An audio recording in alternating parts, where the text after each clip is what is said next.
Well, the sound of it alone is frightening, and when you see the reality of it, your heart just breaks. A new flesh-eating drug heaping further misery on the drug addiction crisis in America. Our US correspondent David Woywood's just returned from Philadelphia. Good evening, David.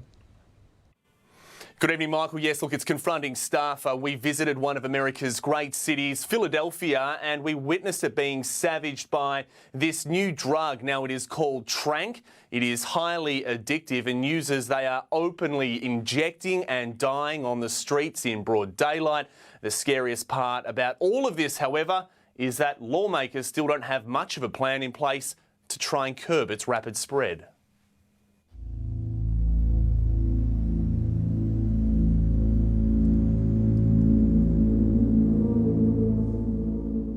I lost like 20 of my friends in the past year. Like it's horrible. From Tranq and fentanyl, like it's been insane out here. The xylazine is really making us look like zombies, like physically look like zombies. Like my leg looks like it's something out of a horror movie. Hooked in a vicious cycle of brutal addiction. Zombie-like victims, slumped and barely conscious, they line these streets openly, injecting themselves and each other.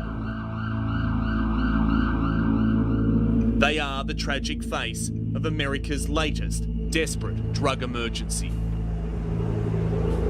Old heroin, you can go 8 to 12 hours without doing a bag.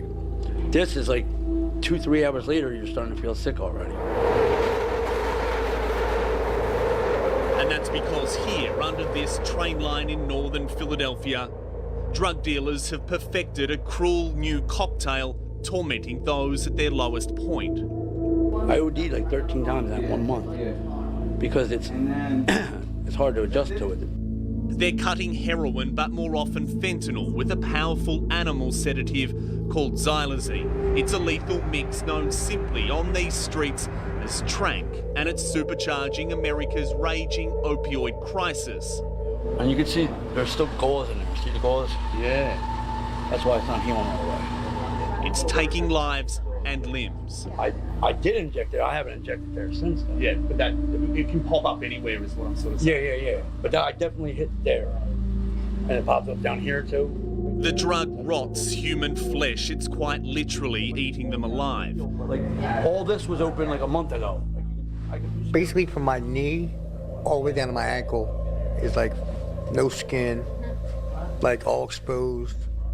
Here, Tranq users rely on volunteers to clean and dress their injuries, most far too gruesome to show. Oh, man.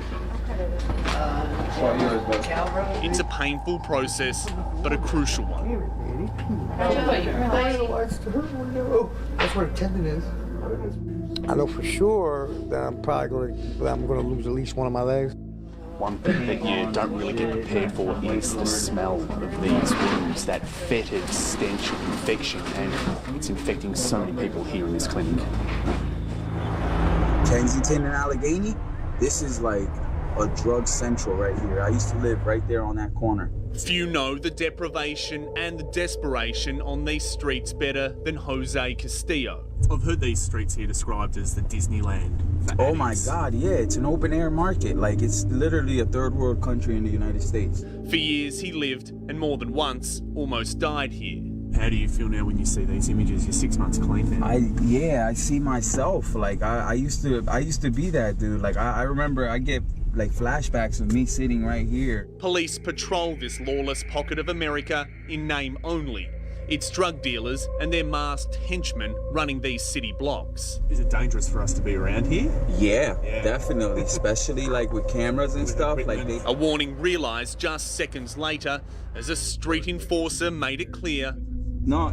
Yeah, you see what I'm saying? Hurry up, pull off. Go around them and get away.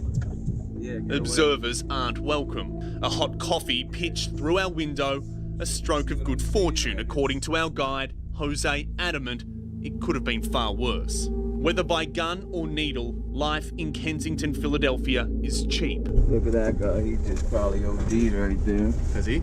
The lucky ones are revived only to relapse again and again. It must have been fentanyl because He got Narcan once and popped right up. But xylazine is not an opioid and doesn't respond to life-saving Narcan treatments. Around a third of all overdose cases here in Philadelphia are found to contain xylazine, and authorities say the drug is spreading at a breakneck speed, racing across the United States and even overseas. I can't think of anywhere in the world where drugs are sold that would be not at risk of xylazine being present in the drug supply. Other US states are now bracing for the full impact of a Tranq tidal wave, dark web imports only undermining a government crackdown on overseas shipments. The Department of Public Health doesn't necessarily have like a direct way to, prevent xylazine from finding its way into drugs, but we do want to make sure that people understand the composition of the drugs that we're seeing. Withdrawal from Tranq is ferocious, its price only keeping addicts coming back for more. Old heroin, we used to pay $10 a bag. Now we pay $5 a bag, and we get sometimes twice as much. For stigmatised users crushed by the weight of unrelenting addiction, help is in short supply.